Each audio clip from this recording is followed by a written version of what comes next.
बिस्मिल्लाहिर्रहमानिर्रहीम।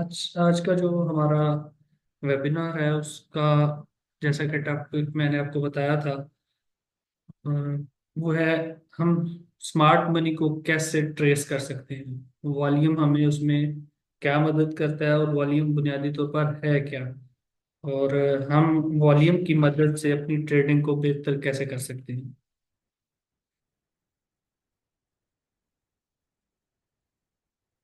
Volume spread analysis, basically ये volume और स्प्रेड मतलब ये कैंडल्स और वॉल्यूम का एक मजमुआ है, और उसमें ये एक ऐसी ट्रेडिंग मेथोडोलॉजी है जो हमें प्राइस और जो वॉल्यूम है उसकी मूवमेंट्स को एनालाइज करने और फिर उसके बाद हमें डिसीजन लेने में मदद करती है कि हम अब आया इसमें सेल करें, सेल की पोजीशन में जाएं या बाई की पोजीशन में जाएं।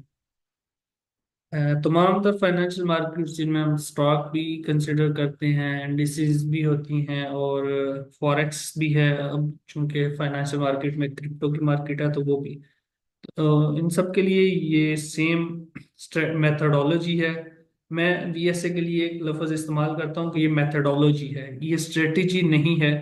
ये हमें कई एक स्ट्रेटेजीज को डिफाइन करने में मदद देता है। मैं अपनी पर्सनलाइज्ड स्ट्रेटेजी से डिसाइड कर सकता हूँ, तय कर सकता हूँ, बना सकता हूँ। और ये मुझे हर टाइम फ्रेम में हर पेयर पर मदद करता है। ये जो कॉन्सेप्ट है ये रिचर्ड डवेकॉफ एक ट्रेडर थे अर्ली 90s में, उनका क्रिएट करता है, और इसे बाद में टॉम विलियम्स ने रीडिफाइन किया था और इसको प्रैक्टिबली प्रैक्टिसेबली बनाकर सामने मार्केट में इंट्रोड्यूस करवाया था।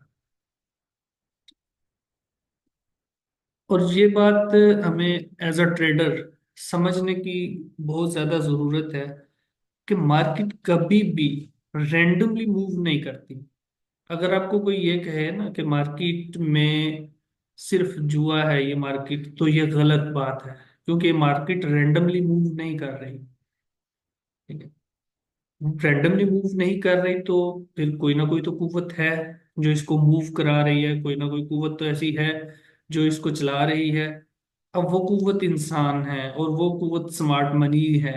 वो इसकी बैक एंड पे है, वही कुव्वत इसको जो है ना वो लिक्विडिटी देती है, वही कुव्वत इसमें ट्रेडिंग करती है, और वही कुव्वत इसकी इसका स्ट्रक्चर डिसाइड करती है। हम स्मार्ट मनी की जो इंटेंशंस हैं उनको सपोर्ट अंडर रेजिस्टेंस पर देख सकते हैं। अक्सर जब हम खबरें सुनते थे या पढ़ते हैं तो उसमें एक लफ्ज इस्तेमाल किया जाता है कि नफसियाती हद। मार्केट ने आज इस नफसियाती हद को तोड़ दिया या मार्केट इस नफसियाती हद से गिरी है।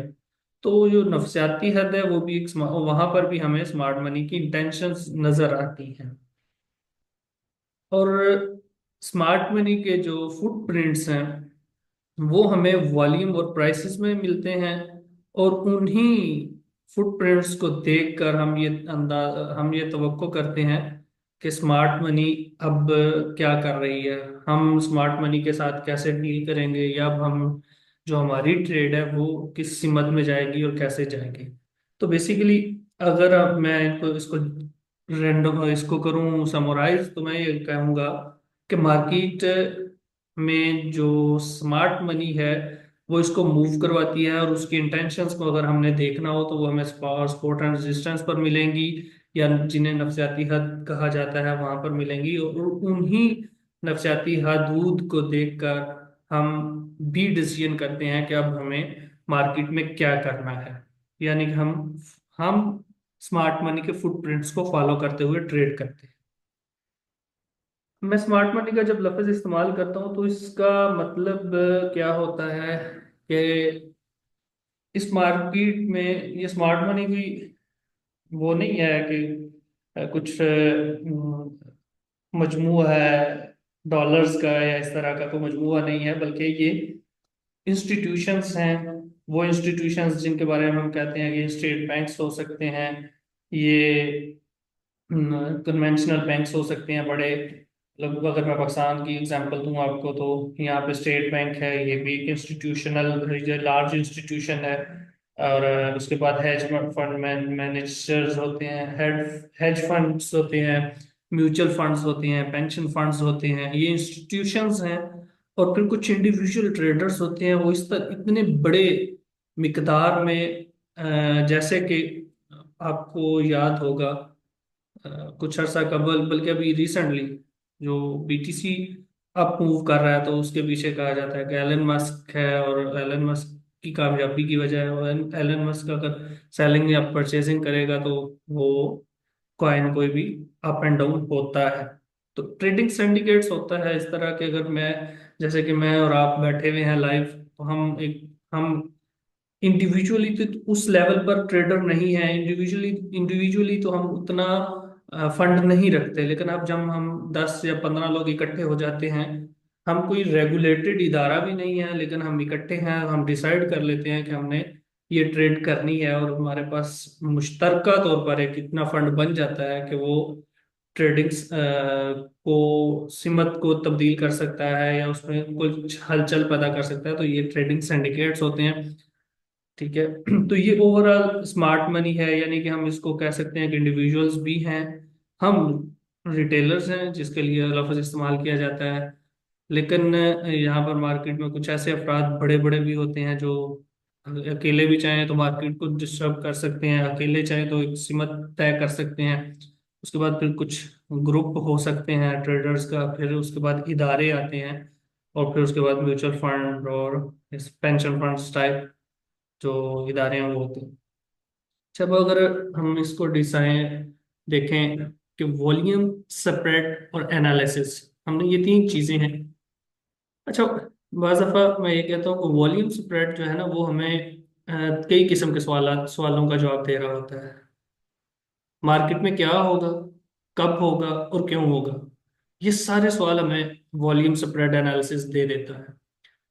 मार्केट में पहले इससे कबल 2 तरह के फंड जो एनालिसिस हैं वो चल रहे होते हैं। एक टेक्निकल एनालिसिस होता है और एक फंडामेंटल एनालिसिस है। ये अक्सर आपने सुना भी होगा कि टेक्निकल एनालिसिस या फंडामेंटल एनालिसिस। लेकिन जो वीएसए है, वॉल्यूम स्प्रेड एनालिसिस, ये इन दोनों का मजमुआ है। टेक्निकल एनालिसिस हमें ये पता देता है कि मार्केट क्या करेगी और कैसे करेगी या कब करेगी। तो जो फंडामेंटल है वो हमें ये पता देता है, बताता है कि मार्केट ने जो किया था या जो करेगी वो क्यों करेगी, उसकी रीजंस ये होंगी। लेकिन वीएसए हमें दोनों का इकट्ठा बता रहा होता है। अगर हम वीएसए पे काम करें तो हमें ये बता रहा होता है कि टेक्निकली भी और फंडामेंटली भी ये कब क्यों कैसे क्या होगा। तो इसमें हम देखते हैं वीएसए में वॉल्यूम बार्स को देखते हैं, और स्प्रेड में हम कैंडल के स्प्रेड को देखते हैं। और किसी भी, इसको हम ये कह सकते हैं कि किसी भी जो स्पेसिफिक टाइम फ्रेम या स्पेसिफिक कैंडल है, उसका जो स्प्रेड है और उसी का जो वॉल्यूम है, उसका एनालिसिस हम करते हैं, और फिर हमें अंदाजा होता है कि मार्केट की सीमत या मार्केट में हमें क्या डिसीजन लेना है। उसमें जो नैरो स्प्रेड भी हो सकता है कैंडल्स का, और वाइड स्प्रेड भी हो सकता है, और स्प्रेड भी हो सकता है। ये आगे चल के हम देख लेते हैं कि हमने किस जो स्प्रेड है उसको क्या मतलब लेना है, और क्या किस किस्म के स्प्रेड्स हो सकते हैं। चलिए, ये हमारे पास स्प्रेड है। हम चूंकि बिल्कुल बिगिनर तो नहीं है, लेकिन फिर भी मैं ये वाजे कर देता हूँ कि जो बुलिश कैंडल है, वो यहाँ टॉप, ये उसका हाई है और ये उसका लो है। ये जो पूरा एरिया है इसका, ये स्प्रेड एरिया है, ये पूरी कैंडल का स्प्रेड है। इसको हम एनालाइज करते हैं, हम ये भी देखते हैं कि अब इसकी बॉडी कहाँ पे है और किस तरह की बॉडी है। ये टॉप पर क्लोज है, डाउन पर क्लोज है, या अपने मिडल पर क्लोज है, और फिर ये कि बिल्कुल बॉटम पर क्लोज है। तो ये सारी जो स्प्रेड है, हर तरह की कैंडल्स, ये जो बुलिश कैंडल है, ये हमारे पास इस तरह क्लोज हो सकती है टॉप पर। कोई एक कैंडल बुलिश होगी तो वो इस तरह की क्लोज होगी।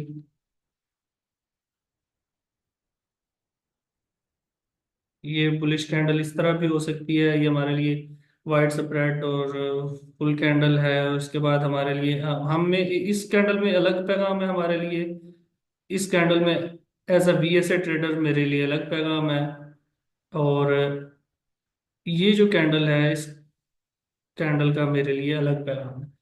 तो हम हर तरह की कैंडल, इस कैंडल के लिए, इस कैंडल के लिए, इस कैंडल के लिए अलग अलग जो एनालिसिस है वो करते हैं और उसको देखते हैं। लेकिन ये हमारा स्प्रेड, इसका भी ये स्प्रेड है टोटल, ये स्प्रेड है और ये स्प्रेड है। इसी तरह बिरिश कैंडल, चूंकि हाई और लो तो यही है, और बीरिश कैंडल ऊपर ओपन होती है और इसलिए बीरिश कंसिडर होती है कि इसकी क्लोज डाउन पर है। अच्छा, यहाँ पर मैं एक वाई कैंडल्स, मतलब कैंडल्स बनती क्यों है और इनकी रीजंस क्या है और ये विक क्यों बनती है, ये थोड़ा सा कंफ्यूजिंग पॉइंट होता है। लेकिन मैं ये आपको थोड़ी सी चीज बता बता देता हूँ कि अब अगर इकोनॉमिक्स को जानते हैं तो आपने सप्लाई एंड डिमांड का असूल समझा होगा, पढ़ा होगा, देखा होगा, या कम से कम वैसे उसको जानते होंगे। मार्केट में जब सप्लाई आती है तो मार्केट में ये सादा सा एक असूल है कि जिस भी चीज में सप्लाई आएगी उसकी प्राइसेस डाउन होना शुरू हो जाती हैं। ठीक है, उसकी जिसकी सप्लाई बढ़ जाती है उसकी प्राइसेस डाउन हो जाती हैं, और जिसमें डिमांड बढ़ जाती है और सप्लाई कम हो जाती है वहां पर प्राइसेस अप होना शुरू हो जाती है।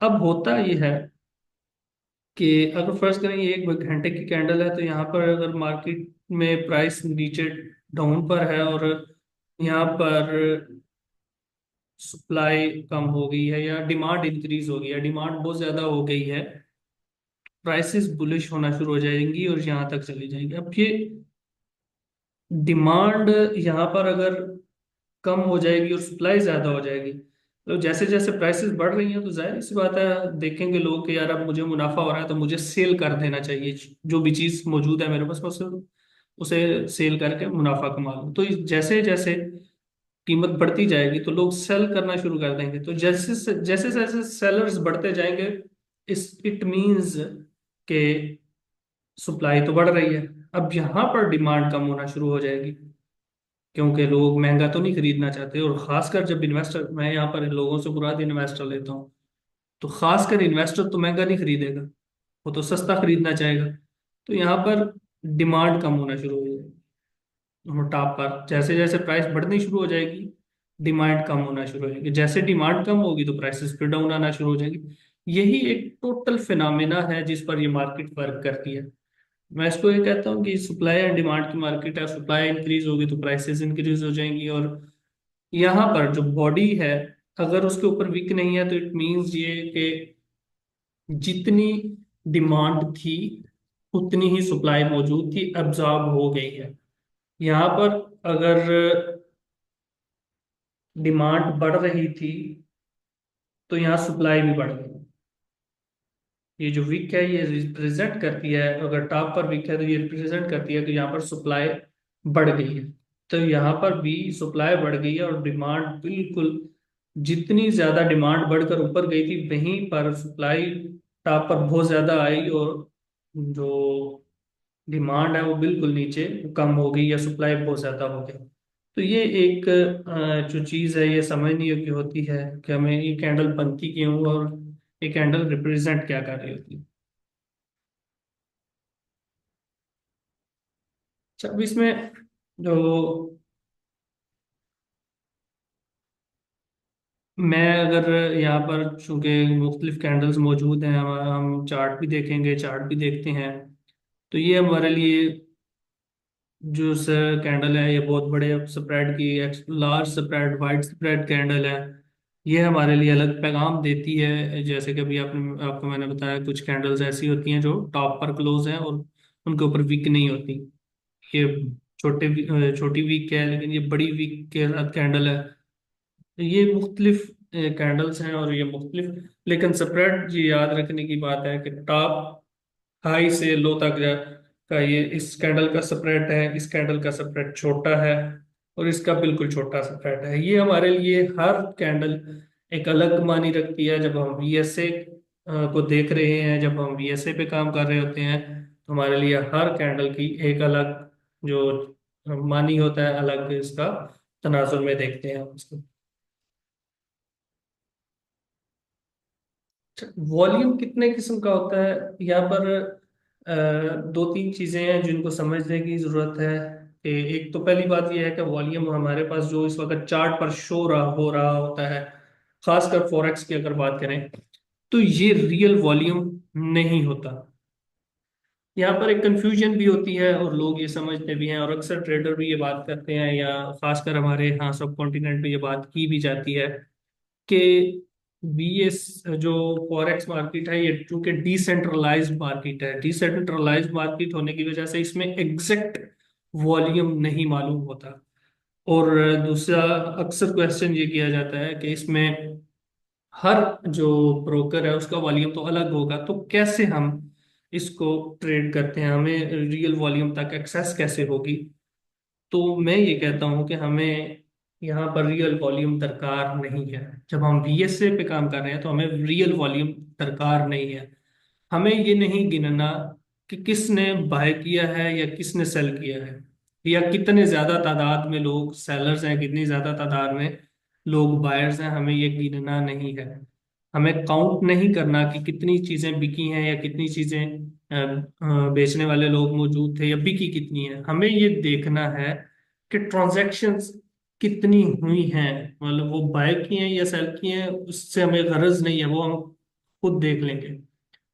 जो हम टिक वॉल्यूम पे काम करते हैं, रियल वॉल्यूम पे काम नहीं करते। रियल वॉल्यूम हमें जरूरत नहीं है, टिक वॉल्यूम हम देखते हैं। और टिक वॉल्यूम में चीजों को गिना नहीं जाता, बल्कि कॉन्ट्रैक्ट्स देखे जाते हैं कि कॉन्ट्रैक्ट्स कितने हुए हैं।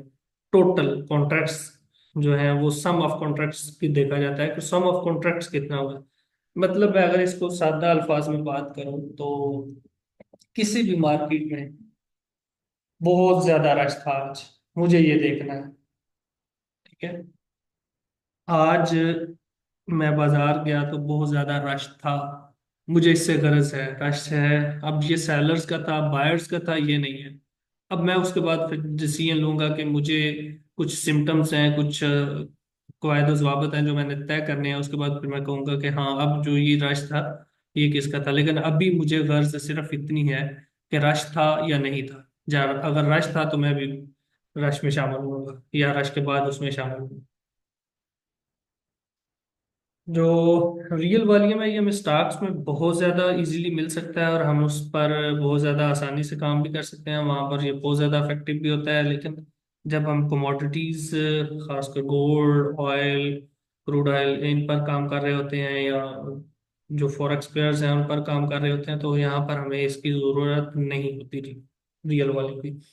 वहाँ पर हमें सिर्फ टिक वॉल्यूम दरकार होता है, और वो टिक वॉल्यूम भी हम उससे भी जो है ना वो अपना एनालिसिस कर सकते हैं और उसको भी देख सकते हैं। और ये volume is a measurement tool of financial market. और इसके बारे में ये भी कहा जाता है कि भी ऐसे ट्रेडर अगर उसके चार्ट पर वॉल्यूम बार्स नहीं है तो ऐसे है जैसे कोई घड़ी है और उसका फ्यूल टैंक ही नहीं है। तो ये हमारे लिए फ्यूल टैंक का काम करता है, और इसके बिना हम कुछ भी नहीं है, ना कुछ कर सकते हैं, ना हमारी जो है ना वो एनालिसिस कुछ हो सकता है। अच्छा, और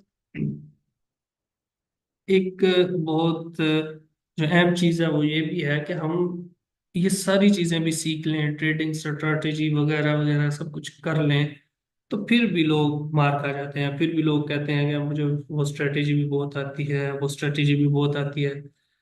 तो ये एक बहुत इम्पोर्टेंट चीज़ है, ये ज़िमनी है। लेकिन चूंकि इम्पोर्टेंट है इसलिए मैं ये कह देता हूँ कि स्ट्रेटेजी बहुत अहम है, बहुत ज़्यादा अहम है। लेकिन उससे ज़्यादा अहम यह है कि आपकी साइकोलॉजी क्या कहती है। आपने साइकोलॉजी बिल्ड करनी है as a trader, not as a retailer. ठीक है? और इस स्ट्रेटेजी को, इस साइकोलॉजी को बिल्ड करने के लिए आपको बैक टेस्टिंग चाहिए होती है। बैक टेस्टिंग बहुत ज़्यादा इंपॉर्टेंट।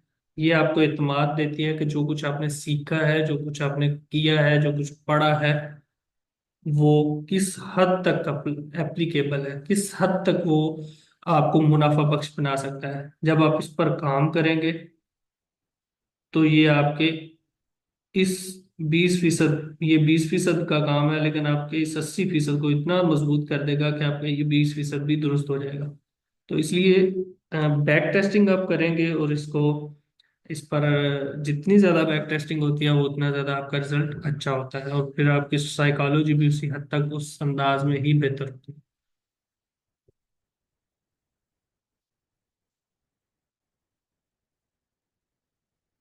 अच्छा, वॉल्यूम को हम चूंकि रीड करना है, तो हम वॉल्यूम को किस नज़र से देखेंगे? जब भी चार्ट हमारे सामने आता है तो हम वॉल्यूम को 5 हिस्सों में तकसीम करते हैं: ultra high volume, very high volume, high volume, dead volume, और ये जो वॉल्यूम है लास्ट 2 बार्स, लोअर देन या ग्रेटर देन, ये दोनों में भी हम इस्तेमाल करते हैं, और ये अमूमन टेस्ट वॉल्यूम होता है। इसके बाद हम फिर जो एंट्रीज हैं वो लेते हैं। लेकिन ये वॉल्यूम हमें बताता है कि स्मार्ट मनी की मूवमेंट हो गई है। ठीक है, मूवमेंट हो गई है, मार्केट में एंट्री हो गई है स्मार्ट स्मार्ट मनी की, और ये हमें फुटप्रिंट्स बताता है, और ये हमें बताता है कि मार्केट मार्केट अब जो है वो उसमें स्मार्ट मनी की क्या मूव थी और हमने क्या करना है। ये डेड वॉल्यूम बिल्कुल हमें जो है ना वो बताता है, कंफर्म करता है कि स्मार्ट मनी इस वक्त मार्केट में नहीं है, कुछ भी नहीं हो रहा। कोई दो छोटा मोटा इक्का दुक्का ट्रेडर है तो चल रहा है बस। वेरी हाई वॉल्यूम, ये दोनों ही जो स्मार्ट मनी की एंट्री का बताते हैं। हाई वॉल्यूम जो रूटीन में चल रहा होता है वो होता है। अच्छा, इसको हम चार्ट पर अगर देखें तो वो कैसे हमें नजर आएगा? हमें कैसे डिफाइन करना पड़ेगा कि चार्ट हाई वॉल्यूम, ये हाई है, ये भी ये अल्ट्रा हाई है, और ये दोनों अल्ट्रा हाई वॉल्यूम्स हैं, ये वेरी हाई है, ये हाई वॉल्यूम है। तो ये बिल्कुल डेड वॉल्यूम ये है, ये नॉर्मल वॉल्यूम्स ये चल रहे हैं। तो ये डिफाइन करना, ये आपको इस तरह अक्सर चार्ट पर नजर आएगा। ये टिक बार्स आपको बताएंगे कि वॉल्यूम क्या है और किस तरह से ये इस वक्त अल्ट्रा हाई है या नहीं है। तो इसमें एक ये सवाल अक्सर सामने आता है कि हम कितनी बार्स के बाद के वॉल्यूम को अल्ट्रा हाई वॉल्यूम कंसीडर कर सकते हैं या नहीं कर सकते हैं, क्या इसका क्राइटेरिया क्या है? तो अगर हम टेक्स्ट बुक्स की बात करें तो 20 से 25 बार्स के बाद जो बड़ी बड़ा वॉल्यूम आता है वो हाई या वेरी हाई या अल्ट्रा हाई कंसिडर हो सकता है। एक और तनाजुर ये है कि जो वेरी हाई या अल्ट्रा हाई वॉल्यूम है वो अमूमन हाई इम्पैक्ट न्यूज़ पर आता है। उसके बाद जो नॉर्मली रूटीन्स वॉल्यूम चल रहे होते हैं वो अक्सर न्यूज़ के अलावा जितने वॉल्यूम होते हैं वो अमूमन हाई होते हैं और या नॉर्मल चल रहे हैं। अच्छा, हमने ये कहा कि हमें वॉल्यूम, जब भी स्मार्ट मनी की एक्टिविटी होती है तो मार्केट में एक गैर मामूली एक्टिविटी हो जाती है। तो ये अक्सर हम कंसिडर भी करते हैं कि यूएस सेशन में बहुत बड़ा वॉल्यूम आता है, और ये सीलिंग सेशन भी होते हैं और इसमें बहुत ज़्यादा एक्टिविटी भी होती है। तो अनयूजुअल एक्टिविटी जब भी होगी, जब भी बहुत बड़ी बार बनेगी, जब भी बहुत बड़ा वॉल्यूम आएगा, तो ये इसका मतलब यह है कि स्मार्ट मनी मार्केट में एंटर हो गई है। अच्छा, अब जब भी मार्केट में स्मार्ट मनी एक्टिव होगी तो ज्यादा चांसेस यही हैं कि वो मार्केट की सिमत को चेंज करेंगे।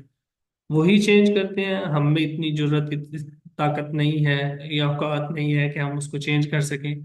तो अमूमन जब भी स्मार्ट मनी एक्टिव होती है तो मार्केट अपनी डायरेक्शन को चेंज करती है। ये अमूमन ऐसा होता है। आप ये एक जो है ना वो आपको सजेशन भी है कि जब आप दोबारा मार्केट के चार्ट को देखें तो देखिएगा, एक चीज नोट कीजिएगा कि अल्ट्रा हाई वॉल्यूम आया है तो मार्केट बुलिश जा रही थी। यहाँ पर अल्ट्रा हाई वॉल्यूम आया तो मार्केट बीरिश हुई है। ठीक है, और ये आपको देखने को मिलेगा। ये बीरिश से मुराद ये भी है कि यहाँ से ट्रेंड रिवर्स भी हो सकता है, और ये ट्रेंड की जो करेक्शन है वो भी हो सकती है, यहाँ से स्टार्ट हो सकती है, या रिट्रेसमेंट भी स्टार्ट हो सकती है यहाँ से। अच्छा, फिर अगर वेरी हाई या ultra high volume, very high volume आता है तो मार्केट यहाँ से पुल बैक लेती है। मतलब यहाँ पर अगर आप मार्केट टॉप पर जा रही है, बल्कि इसको मैं थोड़ा, मार्केट अगर अप ट्रेंडिंग में है तो इन पॉइंट्स पर जब वॉल्यूम आएगा तो वो अमूमन वेरी हाई वॉल्यूम होगा, और उन्हीं की बदौलत मार्केट जो है वो अपने ट्रेंड्स को थोड़ा रिवर्स करने के बाद कंटिन्यू करने के लिए यहाँ पर भी वॉल्यूम लेगी। इन्हीं पॉइंट्स पर हमें वॉल्यूम्स मिलेंगे, और यही पॉइंट्स हमें स्मार्ट मनी के इंटरेस्ट को भी बताएंगे। यहाँ अगर अल्ट्रा हाई वॉल्यूम आएगा तो मार्केट अपने ट्रेंड को रिवर्स भी कर सकती है, या फिर हमें एक करेक्शन भी देखने को मिल सकती है, या ट्रेंड का यहाँ से आके हमें अगर वॉल्यूम मिलता है, यहाँ पर अगर हमें वॉल्यूम मिलता है तो मार्केट ट्रेंड को कंटिन्यू कर सकती है।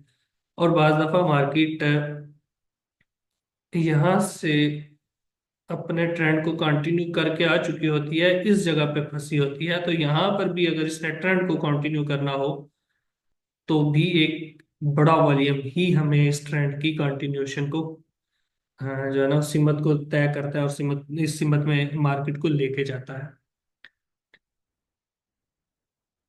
ठीक है। अच्छा, जो अल्ट्रा हाई वॉल्यूम्स हैं या वेरी हाई वॉल्यूम्स हैं वो रेड फोल्डर न्यूज़ पर आते हैं। यानी कि जो सीपीआई पीपीआई टाइप न्यूज़ हैं या इन्फ्लेशन रिलेटेड डाटा, इन जो न्यूज़ हैं उन पर हमें अल्ट्रा हाई या वेरी हाई वॉल्यूम्स देखने को मिलते हैं। और जो मीडियम न्यूज़ होती हैं उन पर हमें इतने ज़्यादा या हाई वॉल्यूम्स देखने को नहीं मिलते हैं। जो हाई वॉल्यूम्स हैं वो रूटीन के वॉल्यूम्स होते हैं।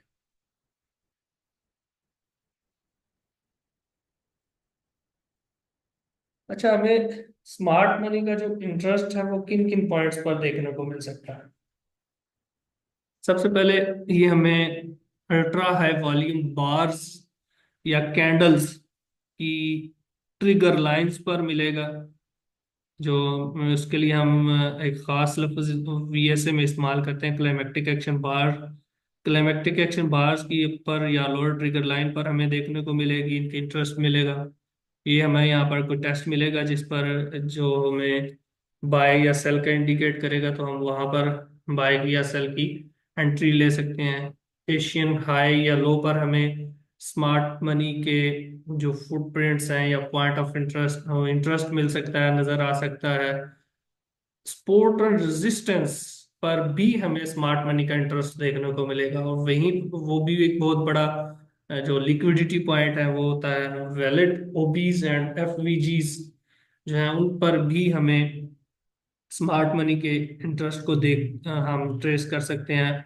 फिबोनाची का गोल्डन लेवल, वो भी हमें जो स्मार्ट मनी का पॉइंट ऑफ इंटरेस्ट है वो बताएगा। और जो ट्रेंड लाइंस हैं उन पर भी हम ट्रेंड लाइंस की लोअर लाइन या अपर लाइन, ये रिचर्ड बेकॉफ जो ट्रेंड लाइंस हैं उनकी अपर ट्रिगर लाइन या लोअर ट्रिगर लाइन पर हमें देखने को मिलेगा। यहाँ पर हम टेस्ट इन पॉइंट्स पर हम जो वीएसए के टेस्ट हैं उनको देखते हुए बाय या सेल के डिसीजंस लेते हैं। तो ये 5-6 पॉइंट्स होते हैं जिन पर हमें इंटरेस्ट मिलता है, और इंटरेस्ट को देखते हुए हम बाय या सेल की एंट्रीज लेते हैं।